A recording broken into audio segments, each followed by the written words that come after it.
The specimen was dying. Again, I, Vex Prime of the Galactic Assessment Bureau, stared at the readouts with what humans might call frustration. Though my species, the Cathara, had evolved beyond such primitive emotional responses 3 millennia ago, or so we told ourselves. Commander Vex Prime, my subordinate Quinn 7 chirped through the communication array, his voice carrying that insufferable tone of manufactured optimism. The human subject has expired for the 4th time this cycle. 4th time. In 6 rotations, I extended one of my primary appendages to massage what humans would recognize as a headache, forming between my optical sensors. The irony wasn't lost on me. A superior being developing stress responses from studying an allegedly inferior species. Initiate revival protocol, I commanded, though my enthusiasm for this particular project had diminished considerably. And Quinn 7, yes, Commander, increased the sedation by 12%. The subject's consciousness appears to be interfering with our procedures. Through the observation deck's transparent aluminum barrier, I watched as my medical team worked frantically to restore life to the human female, strapped to the examination table. Her name, according to the intercepted Earth communications, was Maya Torres, 27 Earth years old, former soldier, currently very dead. But not for long. The revival chamber hummed to life, bathing Torres in a sickly green luminescence that would have been quite beautiful if it weren't being used to literally drag someone back from the void. Her chest convulsed back arching as the life restoration field jolted her nervous system back into operation. Her eyes snapped open. Even from this distance I could see them. Those peculiar brown orbs that seemed to hold something my species had lost eons ago. Something that made my exoskeleton itch with an uncomfortable sensation I couldn't quite categorize. Status report, I demanded, though I already knew what Quinn 7 would say. Revival successful, Commander. All vital signs returning to baseline parameters. However, he paused, and I could practically hear his confusion through the comlink. Her genetic markers are showing the same anomalies as before. Anomalies. That was putting it mild. According to every scientific principle known to the Galactic Collective, Maya Torres should have been classified as a severely disabled specimen. Her DNA was riddled with what our computers had flagged as critical flaws. Shortened telomeres that should have resulted in rapid aging, adrenal systems that operated at dangerously high levels, a nervous system that appeared to be in a constant state of barely controlled chaos. By all rights, she should have been dead within her first few Earth years. Instead, her species had conquered their homeworld, developed faster than light travel, and were currently making a rather impressive nuisance of themselves across 3-star systems. Bring her to consciousness, I ordered, settling into my observation chair, and this time, try not to kill her with the neural probes. Commander, if I may. Quinn 7's voice carried a note of what I was beginning to recognize as concern. Perhaps we should consider a different approach. The human's biology seems to actively resist our standard examination protocols. Resist. Another interesting word choice. I watched as Torres's eyes fluttered, consciousness returning like a tide. The first thing she did, every single time, was test her restraints. Not frantically, not with panic, but with a methodical precision that spoke of military training and something else. Something that made my species' carefully ordered minds recoil. She was calculating. Hello again, Maya, I said through the chamber's speakers, my voice translated into her primitive language by the universal communication matrix. I do hope you are feeling better after your recent, temporary cessation of biological function. Her head turned toward the observation window, and even though I knew she couldn't see me clearly through the one-way barrier, I felt as though she were looking directly at me. Which number am I? She asked, her voice hoarse but steady. The question caught me off guard. I beg your pardon, which number death am I? Torres repeated, a slight smile playing at the corners of her mouth. Because I have been counting, and unless my math is wrong, which it isn't, this makes 4 times you have killed me trying to figure out what makes humans tick. I found myself leaning forward. You remember? Oh, I remember everything, she said, and that smile widened into something that made my secondary nervous system fire warning signals. I remember your little blue friend with the squeaky voice asking why my jeans look broken. I remember your medical team getting increasingly frustrated when their scanners keep shorting out.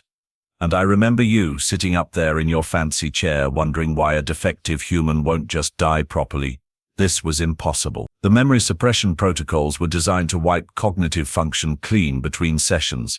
No species in the known galaxy had ever retained conscious awareness through the process.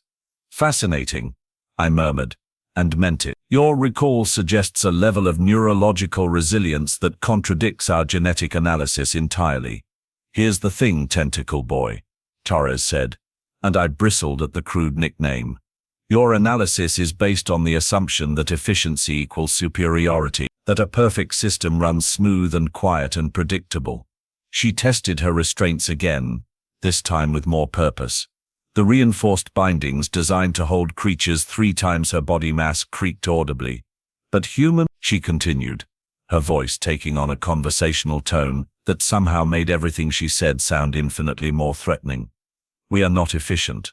We are not perfect. We are not even particularly smart if we are being honest about it. Then how do you explain your species' rapid expansion? I asked, genuinely curious now. How do you account for your technological advancement despite your apparent genetic limitations? Torres laughed, and the sound sent an involuntary shiver through my exoskeleton. Because, my alien friend, you are measuring us against the wrong standard. You want to know what makes humans dangerous. I leaned closer to the observation window. Enlighten me. We are broken in all the right ways. Before I could process what she meant, alarms began blaring throughout the facility. Emergency lighting bathed the corridors in pulsing red, and my communication array exploded with panicked voices. Commander, Quinn 7's voice cut through the chaos. We have a massive gravitational anomaly approaching the station. Something just dropped out of hyperspace. I spun toward the tactical display, my mind racing.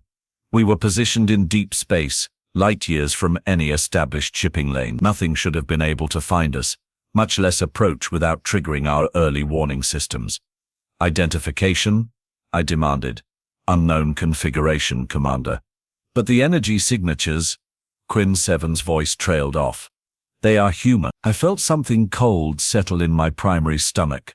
Through the observation window, I could see Torres, still strapped to the examination table, but her expression had changed. The calculated amusement was gone, replaced by something that looked almost like anticipation. How many ships? I asked, though I suspected I didn't want to know the answer. Preliminary scans indicate 7 vessels, Commander, but they are unlike anything in our databases. They appear to be improvised. Improvised? Of course they were. Torres, I said, activating the chamber's communication system. I don't suppose you'd care to explain how your people located a classified research station in uncharted space. Her smile returned, wider than before. Oh, that's easy. You kidnapped the wrong human. I fail to see how that answers my question. You kidnapped a soldier. Genius. And not just any soldier. I'm Maya Torres, formerly of the Earth Defense Force's 1st Reconnaissance Division, also known as the Bloodhounds. The name meant nothing to me, but the way she said it suggested it should have. We specialize in finding things that don't want to be found, she continued. And more importantly, we never leave our people behind. Ever. The station shuddered as something large and metallic made contact with our docking arrays. Through the external feeds, I could see the approaching vessels more clearly now. They were indeed improvised, cobbled together from what appeared to be mining equipment, transport haulers, and were those weapons jury-rigged from industrial plasma cutters. Commander, Quinn 7's voice carried a note of barely contained panic. They are attempting to board the station. Our security systems they are not responding to standard protocols. What do you mean, not responding? The humans appear to have some kind of adaptive countermeasure technology. Every time our automated defenses activate, they adjust their approach. It's like they are learning in real time. I looked back at Torres, who was watching the tactical display with professional interest. Adaptive countermeasures. We prefer to call it winging it, she said. Your security systems are designed to respond to logical, predictable attack patterns. But humans? We don't do logical. We do whatever works, even if it should. Another impact shook the station, and I could hear the distinctive sound of hull breaches echoing through the corridors. My carefully ordered research facility was being systematically infiltrated by a species that shouldn't have been able to find it, much less penetrate its defenses. You see, Torres continued, her voice maddeningly calm, that's what your genetic analysis missed.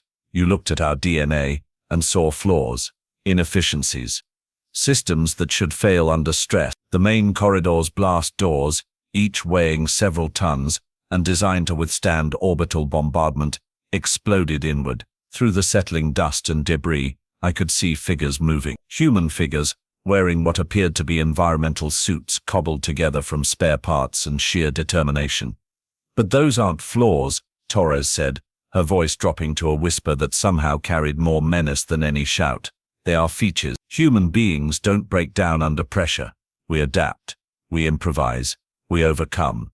The first human to reach the observation deck was a tall, lean woman with graying hair and eyes that held the same unsettling quality as Torres. She carried what looked like a mining laser that had been modified into something decidedly more weaponized. Commander Sarah Kane, Torres called out cheerfully. Right on time. Kane looked through the observation window and nodded at Torres before turning her attention to me. When she spoke, her voice carried the authority of someone accustomed to being obeyed. I'm going to give you exactly one chance to release my soldier, she said. And then we are going to have a conversation about what happens to people who experiment on humans. I activated the facility's emergency broadcast system. This is Commander Vex Prime of the Galactic Assessment Bureau. You are trespassing on a classified research installation. Withdraw immediately, or face the consequences. Kane's response was to raise her improvised weapon and fire a single shot into the observation window. The transparent aluminum, designed to withstand the vacuum of space, cracked like ordinary glass. The consequences, she said, her voice carrying clearly through the fracturing barrier, are about to become your problem, not mine. And that's when I realized something that would have been obvious to any human from the beginning.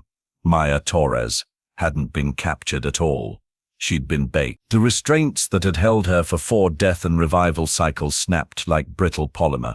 She sat up on the examination table, rubbing her wrists and looking remarkably composed for someone who'd been dead 20 minutes ago. You see, she said, stretching muscles that should have been cramped from prolonged restraint.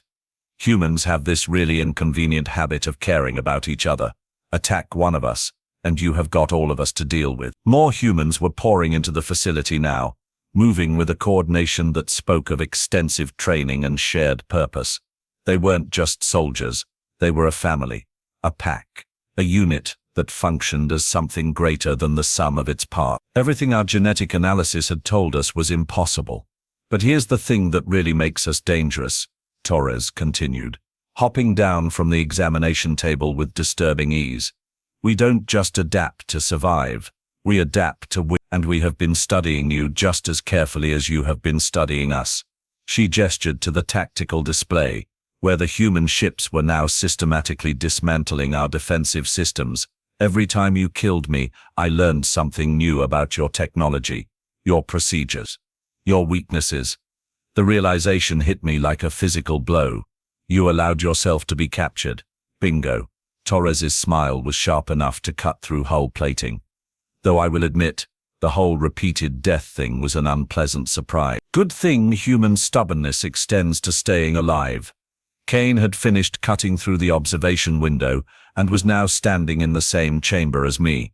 Up close, she was even more intimidating. Not because of her physical presence, but because of the absolute certainty in her eyes. This was a woman who had never lost. Now then, Kane said, her modified mining laser trained on my primary sensor cluster. Let's discuss the terms of your surrender. I looked around the ruined facility, at the humans who had appeared seemingly from nowhere to rescue one of their own, at the tactical display showing our completely neutralized defenses, and at Maya Torres, who was now examining our medical equipment with the sort of professional interest that suggested she was planning to use it. "What do you want?" I asked. "Simple," Kane replied. "You are going to return every human you have taken. You are going to provide us with complete records of your research. And you are going to explain to your Galactic Collective why experimenting on humans is a very bad idea. And if I refuse..." Torres looked up from the medical scanner she'd been examining. "Then we demonstrate why evolution doesn't always favor the most efficient design." She activated the scanner, and immediately, every piece of technology in the chamber began to malfunction. Lights flickered. Displays went dark. The artificial gravity fluctuated wildly. "You see," she said, her voice barely audible over the failing systems, "human DNA isn't flawed, it's weaponized. Our shortened telomeres. That's not a defect. That's a feature that lets us burn bright and fast when we need to. Our chaotic nervous systems, that's not inefficiency. That's adaptability in real time." She held up the scanner, which was now sparking and smoking. "And our tendency to break things, that's not clumsiness. That's an evolutionary advantage." The facility's main power grid failed, plunging us into emergency lighting. Through the red-tinted darkness, I could see more humans moving through the corridors, methodically securing the station and gathering intelligence. "Commander Kane," Torres called out, "I think we have learned everything we need to know here." Kane nodded. "Agreed.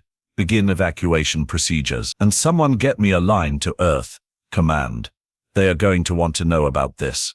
As the humans began their systematic withdrawal, I found myself face to face with Maya Torres one last time. She leaned close, her voice dropping to a whisper that only I could hear. "You want to know the real difference between humans and the rest of the galaxy?" she asked. I nodded, unable to speak. "Everyone else evolved to survive, we evolved to win, and we have been getting very good at it." She stepped back, her expression shifting from predatory to almost sympathetic. "I'd suggest you remember that when you are explaining to your superiors why their perfect research station got taken apart by a bunch of allegedly defective humans." And then she was gone, leaving me alone in the ruins of everything I thought I knew about human biology, human psychology, and human warfare. The report I would eventually file would be classified at the highest levels of the Galactic Collective. It would detail the complete failure of our assessment protocols, the unprecedented adaptive capabilities of human military units, and the recommendation that Earth and its colonies be granted immediate protected status. But none of that would capture the real lesson of that day. We had looked at human DNA and seen flaws. We had measured them against our standards and found them wanting. We had assumed that efficiency and perfection were synonymous with superiority. We had been wrong about everything.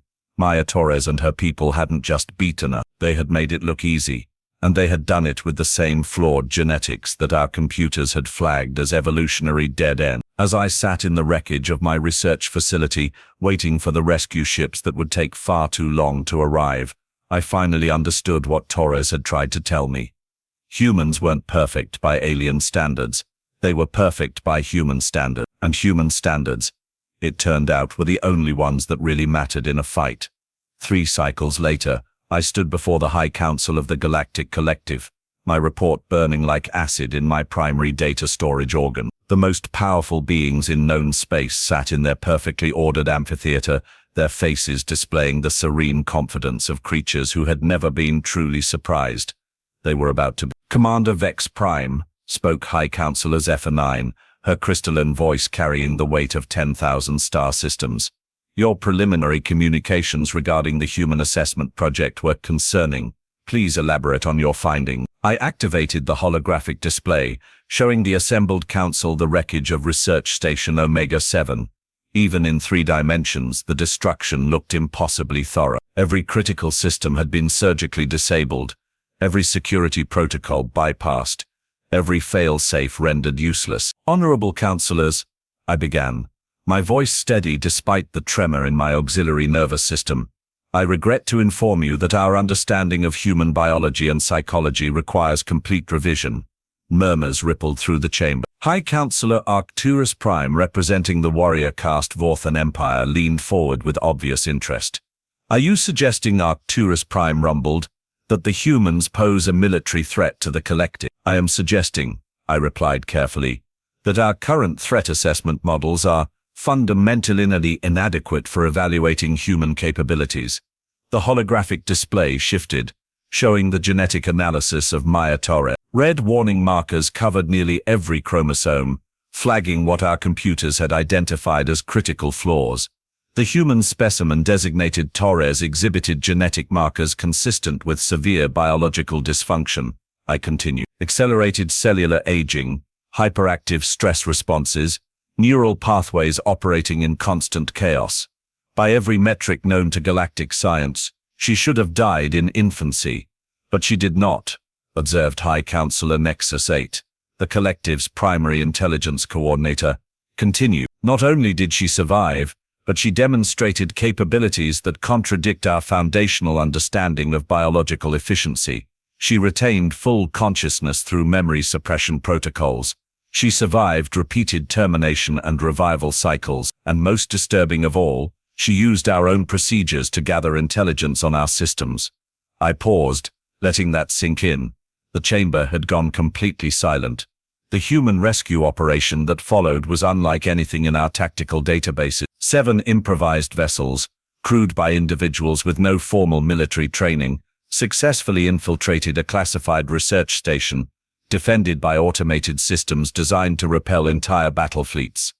High Counselor Zephyr 9's expression shifted slightly. Explain. They didn't follow established attack patterns.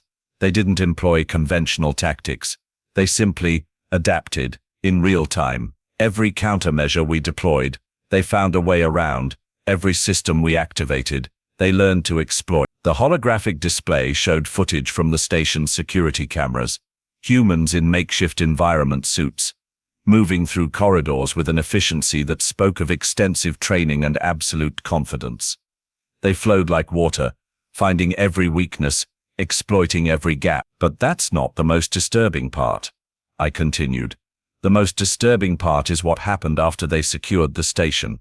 The display shifted to show the final conversation between myself and Commander Kane. Even reviewing it now, I felt that same cold certainty that had gripped me in those final moments. They didn't just rescue their operative, they gathered complete intelligence on our research methods, our technology, our assessment protocols, and then they left. Voluntarily, without destroying the station or eliminating the research team. Mercy, mused High Counselor Arcturus Prime. An interesting tactical choice. Not mercy, I corrected. Strategy. They wanted us to survive, to return to the collective, to deliver this report. The implications hit the chamber like a physical force. These weren't random acts of desperation. This was orchestrated, planned, executed, with a precision that suggested the humans had been preparing for this contact for some time. You are suggesting, High Counselor Nexus 8 said slowly, that the humans deliberately allowed one of their own to be captured. I'm suggesting that the humans have been studying us just as carefully as we have been studying them, and they have reached conclusions about our capabilities that they wanted to test. High Counselor Zephyr 9 activated her personal data interface. What is your assessment of human military potential? This was the question I'd been dreading. The answer that would either save or doom my career. Honorable counselors, I began. I believe we are facing a species that has evolved specifically for warfare. Not just survival, not just competition. Warfare in its purest, most adaptable form. The chamber erupted in voices, some expressing disbelief, others demanding elaboration, a few suggesting immediate military action. High Counselor Zephyr 9's harmonic tone cut through the chaos. Silence. The word carried absolute authority. Commander Vex Prime, present your evidence. I activated a new display, showing comparative genetic analysis between humans and other known species. Every other sentient race in the galaxy has evolved toward efficiency, specialization, optimization of specific traits for specific environments. Humans have evolved toward chaos. Explain. Their genetic structure is deliberately unstable. It allows for rapid adaptation, but at the cost of predictability. Their nervous systems operate in a state of controlled chaos that would be fatal to most species, but gives them unprecedented flexibility in crisis situations. I highlighted specific genetic markers. Their adrenal systems can push their bodies beyond normal physical limits. Their pain tolerance is variable and can be consciously modified. Their cognitive processing shifts between logical analysis and pure intuition, depending on circumstances. You are describing biological weapons, High Counselor Arcturus Prime observed. I'm describing a species that has weaponized evolution itself. They don't just adapt to survive, they adapt to dominate. The display shifted to show tactical analysis of the rescue operation. Look at their coordination. No central command structure, no predetermined battle plan. Each individual made independent decisions that somehow combined into a perfectly executed strategy. Impossible, muttered High Counselor Nexus. No species can achieve that level of coordination without hierarchical command protocols. The humans can, because they have evolved pack-bonding behaviors that transcend individual survival instincts. They will sacrifice themselves for the group. They will endure torture to protect their companions. They will fight impossible odds, rather than abandon their wounded. I pulled up the final piece of evidence. Communications intercepted from the human vessels during their withdrawal. Listen to this, I said, activating the audio feed. Commander Kane's voice filled the chamber, speaking to her team as they prepared to depart. Outstanding work, everyone. Maya, how are you feeling? Like I have been dead 4 times, Torres replied, and I could hear the smile in her voice. But I got everything we needed, their technology, their procedures, their weaknesses. Plus, I think I gave their commander a few things to think about. Good, because this was just the opening move.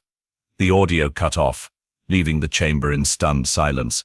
Opening move. High Counselor Zephyr 9's voice carried a note I'd never heard before.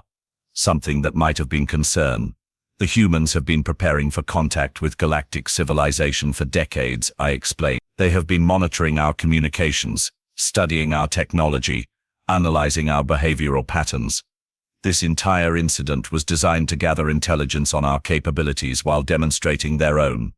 And what did they learn?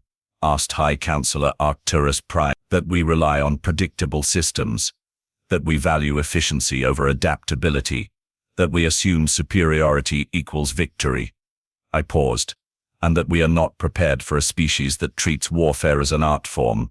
The chamber fell silent again. Through the vast windows I could see the lights of 1,000 worlds, each one representing billions of beings who had lived their entire lives believing in the supremacy of ordered civilization.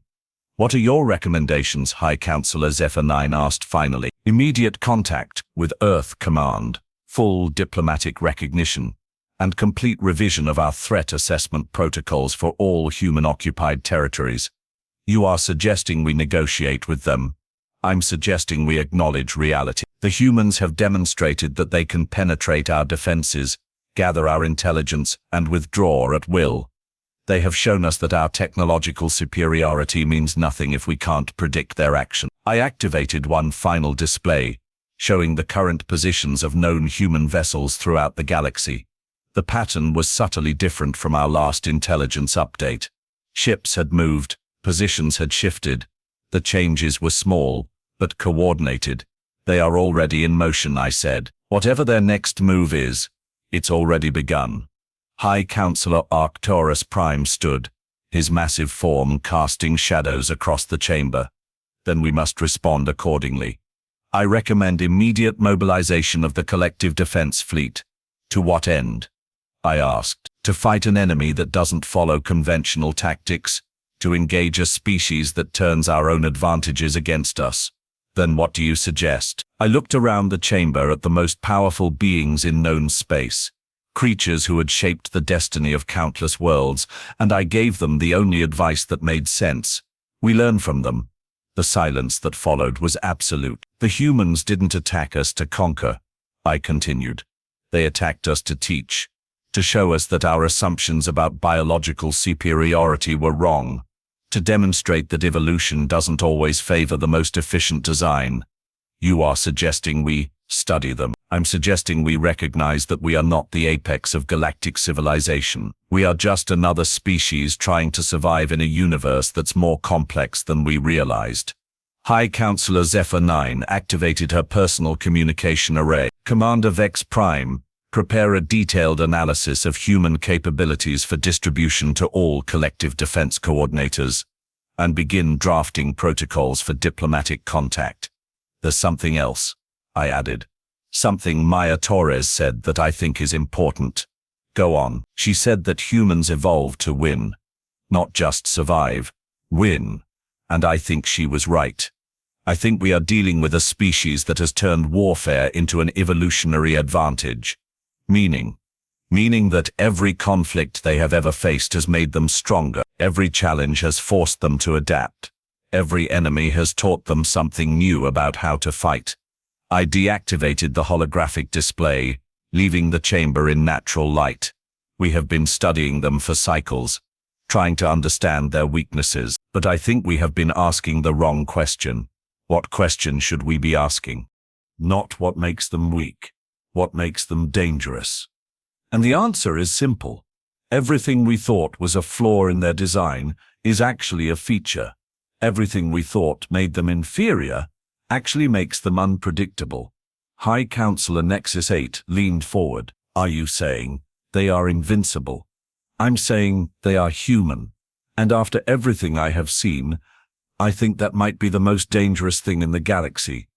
The council session ended with more questions than answers. Emergency protocols were activated. Defense fleets were repositioned. Diplomatic channels were opened. But none of that would matter if the humans had already decided we were a threat.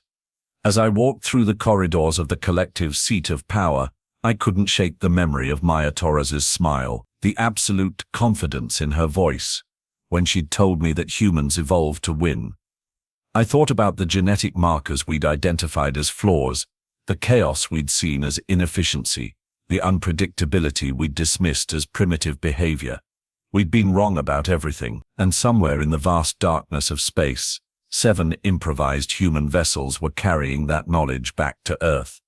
Back to a species that had just learned exactly how the galaxy's most powerful civilization thought and fought. Back to a species that had been preparing for war since before they'd ever seen the stars.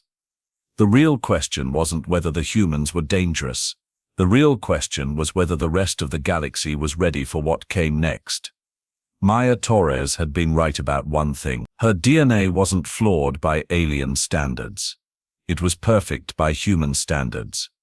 And human standards, I was beginning to realize, were the only ones that really mattered when the shooting started.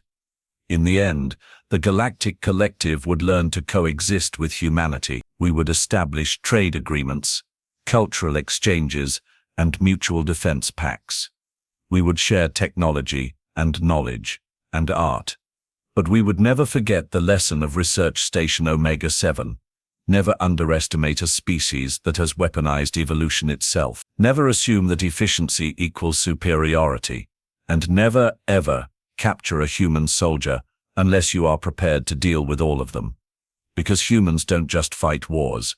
They win, and that more than any genetic marker or technological advantage was what made them the most dangerous species in the galaxy. The most dangerous, and perhaps the most necessary. After all, in a universe full of predators, it was useful to have apex predators on your side, even if their DNA looked broken to everyone else. 6 months after the council session, I received an encrypted communication from an unexpected source.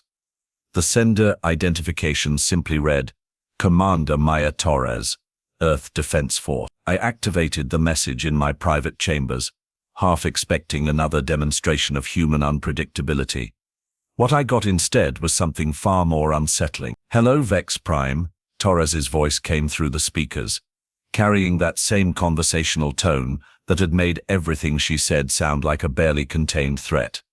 I hope you don't mind the direct contact, but I figured you'd want to know how things turned out. The display activated, showing star charts I didn't recognize. Human space, I realized, though it looked different from our intelligence maps. Much different. You see, After our little chat on your research station, Earth Command decided to accelerate some of our long-term projects. Turns out, knowing how the galaxy's premier civilization thinks and fights is incredibly valuable information. The star charts shifted, showing shipping routes, communication networks, and what appeared to be military installations. Dozens of them, in systems we'd never detected human presence before. We have been busy, Torres continued, and I could hear the smile in her voice. While your council was debating whether to treat us as equals or threats, we have been establishing what we like to call insurance policies throughout the galaxy. My primary nervous system fired warning signals. Insurance policies, observation posts, supply caches, emergency waypoints. The kind of infrastructure you build when you are planning for the long term. She paused. Or when you are preparing for someone to try and wipe you out. The display showed tactical analysis that made my exoskeleton crawl. Human forces weren't just scattered randomly through space. They were positioned with surgical precision, covering every major hyperspace route, every critical resource node, every strategic choke point in the galaxy. But here's the really interesting part, Torres continued. We have been monitoring collective communication since before you first detected our presence, and we have noticed some concerning patterns. What kind of patterns? Oh, you know, internal memos about the human problem, strategy sessions discussing containment protocols, defense briefings outlining preemptive options, that sort of thing. I felt something cold settle in my primary stomach. The collective's internal communications were supposed to be unbreakable, quantum encrypted across multiple dimensional layers. The idea that humans had been casually monitoring our most classified discussions was impossible, I whispered. Actually, it's remarkably easy once you understand the underlying principles, Torres said cheerfully. Your encryption assumes that anyone trying to break it will follow logical, systematic approaches. But humans? We don't do logical. We do whatever works. She was right, of course. Our security systems were designed to defend against methodical attacks by species that thought and acted predictably, against beings who valued efficiency over creativity. So here's what's going to happen, Torres continued, her voice dropping to that dangerous whisper I remembered from the research station. The collective is going to make a choice. You can accept humanity as a partner in galactic civilization, with all the rights and responsibilities that entails, or you can try to eliminate us as a threat. And if we choose the latter, then you will learn why Earth has been preparing for interstellar warfare since before we could leave our own solar system. The display shifted again, showing what appeared to be Earth's moon. But as I looked closer, I realized it wasn't a natural satellite at all. It was a massive weapons platform, disguised as a celestial body, and positioned perfectly to defend the human homeworld. That's just the beginning, Torres said. We have been turning asteroids into kinetic weapons, gas giants into fuel depots, and entire star systems into defensive networks, all while your intelligence services were debating whether we posed a minimal threat to galactic stability. I stared at the tactical display, my mind struggling to process the implications. The humans hadn't just been preparing for contact with galactic civilization, they'd been preparing for war with it. But here's the thing, Torres continued, and her voice took on that same sympathetic tone she'd used during our final conversation. We don't want to fight the collective, we want to join it, to contribute to it, to make it stronger. Then why show me this? Because you need to understand what's at stake. The collective can have humanity as an ally, or it can have humanity as an enemy. But it can't have humanity as a subject species. That option was never on the table. The display showed one final image. A human child, perhaps 6 Earth years old, sitting in what appeared to be a classroom. But the lessons on the board weren't mathematics or literature. They were tactical analysis and strategic planning. We teach our children to think like soldiers, Torres explained. Not because we want them to fight, but because we want them to be ready, if they have to. Every human who reaches adulthood knows how to improvise weapons, coordinate with a team, and adapt to changing circumstances. An entire species of warriors, an entire species of survivors, and we have been surviving for a very long time. The communication ended, leaving me alone, with implications that would reshape everything I thought I knew about humanity's place in the galaxy. I immediately contacted High Counselor Zephyr 9, transmitting the full contents of Torres's message. Her response was swift and decisive. Emergency council session. All members. Immediate priority. Within cycles, the most powerful beings in known space were once again assembled in the great amphitheater, staring at the same tactical displays that had left me speechless. The situation has evolved, High Counselor Zephyr 9 announced. The humans have made their position clear. We must now decide how to respond. This is blackmail, High Counselor Arcturus Prime growled. They are threatening the stability of the entire galaxy. Are they? I asked. Or are they simply making it clear that they won't be conquered? The distinction is irrelevant. No single species can be allowed to dictate terms to the collective. Then what do you suggest? Military action against a species that has been preparing for interstellar warfare for decades. Against beings who have turned unpredictability into an art form. High Counselor Nexus 8 activated her personal display. Our intelligence services have been attempting to verify the humans' claims. The results are disturbing. New tactical data flowed across the chamber's displays. Human installations in systems we'd never suspected. Weapons platforms disguised as civilian infrastructure. Communication networks that seem to span half the galaxy. How long? High Counselor Zephyr 9 asked. Preliminary analysis suggests they have been building this network for at least 50 Earth years. Possibly longer. 50 years. The number hung in the air like a physical presence. They have been preparing for this contact since before most of our current leadership was even installed. It's more than that, I said. They have been studying us, learning our patterns, our weaknesses, our decision-making processes. They knew exactly how we would respond to their presence. And they planned accordingly. They planned for everything. Military conquest, economic integration, cultural exchange, mutual cooperation. They are prepared for every possible outcome. High Counselor Arcturus Prime leaned forward. Except one. What if we simply ignore them, quarantine their systems, and wait for them to burn themselves out? That's not an option, I replied. Their technology is advancing too rapidly. Their expansion is too aggressive. In a few decades, they will be powerful enough to challenge the collective directly. Then we strike now, while we still have the advantage. What advantage? I asked. They know our capabilities. They have studied our tactics. They have positioned themselves to strike at our most vulnerable points.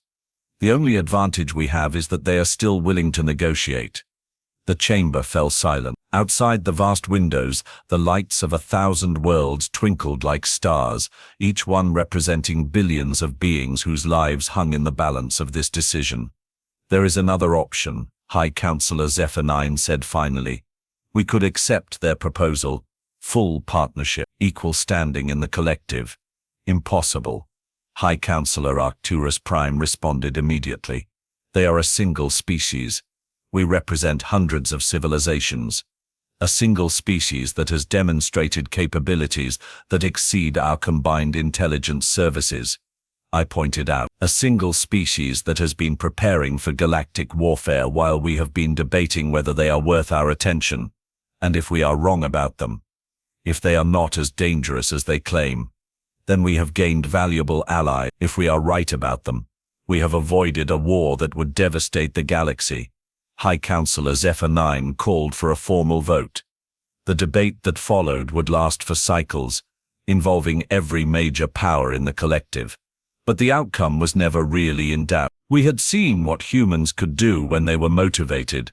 We had witnessed their adaptability, their coordination, their absolute refusal to accept defeat. We had learned that efficiency wasn't everything, and we had discovered that sometimes the most dangerous choice was also the wisest one. The final vote was unanimous. Humanity would be granted full membership in the Galactic Collective, with all the rights and responsibilities that entailed.